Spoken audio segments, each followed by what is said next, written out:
പാർലമെൻറ്റിൽ ഉണ്ടായ സംഭവം എന്ന് പറയുന്നത് വളരെ വലിയ സുരക്ഷാ വീഴ്ചയാണ്. എങ്ങനെ ഏത് വിധത്തിൽ ഈ ഒരുപാട് പരിശോധനകൾ കഴിഞ്ഞാണ് ആദ്യം ഒരു പാസ് വേണം അവർക്ക് കയറാൻ. അത് ഏതെങ്കിലും എം പിമാർ കൊടുക്കണം. അപ്പോൾ ഒരു BJP MP തന്നെയാണ് ആ പാസ് കൊടുത്തത്. ഈ രണ്ട് മാന്യന്മാർ അതിനകത്ത് കയറിയിട്ട് ആ ഗാലറിയിൽ നിന്ന് അവരെടുത്ത് തറയെ ചാടിയാൽ അവരുടെ കാലൊടിയും. അത് കാരണം കസേരയിലേക്ക് ചാടുകയാണ്, കുഷനിലേക്ക് ചാടി. അപ്പോൾ ഇത് വളരെ ആസൂത്രിതമായിട്ട് നടപ്പാക്കിയ ഒരു പരിപാടിയാണ്. പിന്നെ ഒരുപാട്, അതായത് ഒരു 4-5 സ്ഥലത്ത് ഇവരെ പരിശോധിച്ചതിന് ശേഷമേ ഇവരെ അകത്ത് ഗാലറിയിലേക്കും കയറ്റി വിടാൻ പറ്റുള്ളൂ, കയറി പോകാൻ പറ്റുള്ളൂ. അങ്ങനെ ഉള്ളപ്പോൾ വളരെ വലിയ അതിശയമാണ്. അതായത് ഈ ഗ്യാസ് അടങ്ങുന്ന ഈ സാധനമൊക്കെ കൊണ്ട് എങ്ങനെ ഇതിനകത്ത് കയറി എന്നുള്ളത് വളരെയധികം നമ്മൾ ആലോചിക്കേണ്ട ഒരു കാര്യമാണ്. ഈ BJP MP അല്ലായിരുന്നു, ഒരു കോൺഗ്രസ് MP ആയിരുന്നു ഇവർക്ക് പാസ് കൊടുത്തിരുന്നെങ്കിൽ അവരെ വെച്ചേക്കൂ. അയാളെ എന്നേ രാജ്യദ്രോഹിയായിട്ട് മുദ്ര കുത്തി അയാളെ തുറുങ്കിലടച്ചാണ്. ഇപ്പോൾ ഇയാൾക്കെതിരെ ഒരു നടപടിയില്ല, ഒരു കാര്യവുമില്ല. ഈ രീതിയിലേക്ക് പോയിക്കൊണ്ടിരിക്കുകയാണ്. ഇപ്പോൾ അത് നമുക്ക് ഇത് ഇന്ത്യൻ പാർലമെൻ്റ് എന്ന് പറയുന്നത് ഇന്ത്യയിലെ പരമോന്നതമായ ഒരു ജനപ്രതിനിധി സഭയാണ്. അവിടെ ജനങ്ങൾ തിരഞ്ഞെടുത്ത് വിടുന്ന ആളുകളാണ് അവിടെ ഇരിക്കുന്നത്. അവർക്ക് അത്രത്തോളം സുരക്ഷ അവിടെ ആവശ്യമാണ്. ഒരിക്കൽ ഒരു അറ്റാക്ക് ഉണ്ടായതല്ലേ, പാർലമെൻറ്റിൽ അറ്റാക്ക് ഉണ്ടായി. അജ്മൽ ഖസബിനെയൊക്കെ തൂക്കിലേറ്റിയതാണ്. കുറേ പേര് കൊല്ലപ്പെടുകയൊക്കെ ചെയ്തു. ഇതുപോലെ വളരെ ബുദ്ധിമുട്ട് അഫ്സൽ ഗുരുവിനെ ഒക്കെ തൂക്കിലേറ്റി ഈ രീതിയിലേക്ക് പോയതല്ലേ ഈ പാർലമെൻറ്റ് അറ്റാക്ക്. ഇത് ഒരിക്കലുണ്ടായതാണ്. ഇനി അത് കഴിഞ്ഞതിന് ശേഷം ഇപ്പോൾ ഉള്ള പ്രശ്നം എന്ന് പറയുന്നത് ഇവർ എങ്ങനെ ഇതിനകത്ത് കയറി എന്നുള്ള, ഇത്രയും വലിയ സുരക്ഷാ കവചമൊക്കെ ഒരുക്കിയേക്കുന്ന ഒരു സ്ഥലത്ത് ഇവരെങ്ങനെ കയറി എന്നുള്ളത് അന്വേഷിക്കേണ്ടതല്ലേ. അതിനെക്കുറിച്ച് പക്ഷേ ചർച്ച നടത്താൻ പോലും തയ്യാറല്ല. ഇത് ആഭ്യന്തര മന്ത്രിയോ അല്ലെങ്കിൽ ഇന്ത്യൻ പ്രധാനമന്ത്രിയോ ഒന്നും അതിനെക്കുറിച്ച് മിണ്ടുന്നതേയില്ല.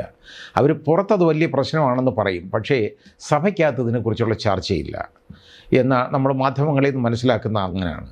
അതൊരു യഥാർത്ഥത്തിൽ ഇതുണ്ടായത് ഏറ്റവും വലിയൊരു സുരക്ഷാ വീഴ്ചയാണ്. കാരണം ഇത് ഒരിക്കലും, അതായത് ഇപ്പം ഭാഗ്യത്തിന് കേട്ടോ, ഏതായാലും ഒരു മുസ്ലിം നാമധാരി ഇതിൻ്റെ കൂട്ടത്തിൽ ഇല്ലാതായിപ്പോയി. അല്ലെങ്കിൽ മുസ്ലിങ്ങളെ ഒന്നോടെ കത്തിച്ചാനെ ഇപ്പം വലിയ പ്രശ്നം ഉണ്ടായാനെ. എന്ത് ചെയ്യാൻ പറ്റും? ആ രീതിയിലേക്ക് പോവുക കാര്യങ്ങൾ. ഇവിടെ എല്ലാം ജാതി വെച്ചാണ് തീരുമാനിക്കുന്നത്, രാഷ്ട്രീയം വെച്ചാണ് കാര്യങ്ങൾ തീരുമാനിക്കുന്നത്. അങ്ങനെ പോയി ശരിയായ അന്വേഷണം ഇതിനെക്കുറിച്ച് നടക്കണം. അന്വേഷണം നടത്തുന്നത് മാത്രം ഇപ്പോൾ അവരെ ടെലിഫോണൊക്കെ അവർ കത്തിച്ച് കളഞ്ഞു എന്നാണ് പറയപ്പെടുന്നത് കേട്ടോ. അപ്പോൾ അതിൻ്റെ ബാക്കിയെല്ലാം കോൾ ഡീറ്റെയിൽസ് എല്ലാം എന്തായാലും കിട്ടുമല്ലോ കമ്പനികളിൽ നിന്നെല്ലാം. അതെല്ലാം കോൾ ഡീറ്റെയിൽസ് എല്ലാം എടുക്കണം. ഇവർ ആരെയൊക്കെ കോൺടാക്റ്റ് ചെയ്തു, അവരുടെ വാട്സാപ്പ് മെസ്സേജുകൾ ഇതെല്ലാം നോക്കിയെടുക്കണം. അതൊക്കെ മൊബൈൽ കമ്പനികളിൽ നിന്ന് അതൊക്കെ അവർ യഥാർത്ഥ ഉദ്യോഗസ്ഥർ, ഇതിൻ്റെ അന്വേഷണം നടത്തുന്ന ഉദ്യോഗസ്ഥർ അവർ കളക്ട് ചെയ്യണം. ഇത് മാത്രമല്ല, ഈ BJP MP എങ്ങനെ ഇവർക്ക് പാസ് കൊടുക്കാനിടയായി എന്നുള്ളതിനെക്കുറിച്ച് സമഗ്രമായ ഒരു അന്വേഷണം വേണം. അദ്ദേഹം BJP കാരനായതുകൊണ്ട് അന്വേഷണം വേണ്ട, വേറെ ആരെങ്കിലും ആണെങ്കിൽ അന്വേഷണം ആകാമായിരുന്നു എന്നുള്ള ഒരു കാഴ്ചപ്പാട് ഒരിക്കലും ഭൂഷണമല്ല. അങ്ങനെ ആകരുത്. ഇത്രയും വലിയ സുരക്ഷാ വീഴ്ച ഉണ്ടായത് ഒരുപാട് പേര് അതിലെ, ഇപ്പോൾ യഥാർത്ഥത്തിൽ ഇതിനകത്തൊരു പോയിസണസ് ഗ്യാസ് ആയിരുന്നെങ്കിലോ ഉണ്ടായിരുന്നത്, ഒരു പോയിസണസ് ഗ്യാസ് ആയിരുന്നു എന്നൊക്കെ. ഇപ്പം ഈ സയനൈഡ് പോയിസൺ, ഹൈഡ്രജൻ സയനൈഡ്, ആ ഗ്യാസ് അങ്ങനെ ആയിരുന്നെങ്കിലോ ആയിരുന്നെന്നുണ്ടെങ്കിൽ എത്ര പേര് കൊല്ലപ്പെടുമായിരുന്നെന്ന് ആലോചിച്ച് നോക്കിക്കോളൂ.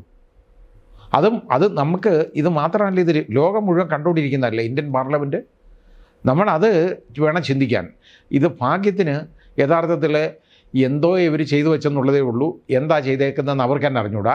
ഇനി ഇത് യഥാർത്ഥത്തിൽ ഒരു ഡ്രാമ ആണെന്ന് പോലും നമ്മൾ സംശയിക്കേണ്ടതായിട്ട് ഇരിക്കുകയാണ്. കാരണം വേറെ ഒന്നും സംഭവിക്കുന്നില്ല അവിടെ.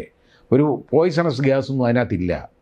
കുറച്ച് ചുമ്മാതെ ഇങ്ങനെ കാണിക്കാനായിട്ടില്ല, ഓലപ്പടക്കം പോലെ അവർ കാണിച്ചെന്നുള്ളതല്ലാതെ ഒന്നുമില്ല. അതുകൊണ്ട് ഇത് യഥാർത്ഥത്തിൽ ഇതൊരു ഡ്രാമ ആയിരുന്നെന്ന് പോലും സംശയിക്കേണ്ട ഗതികേടാണ്.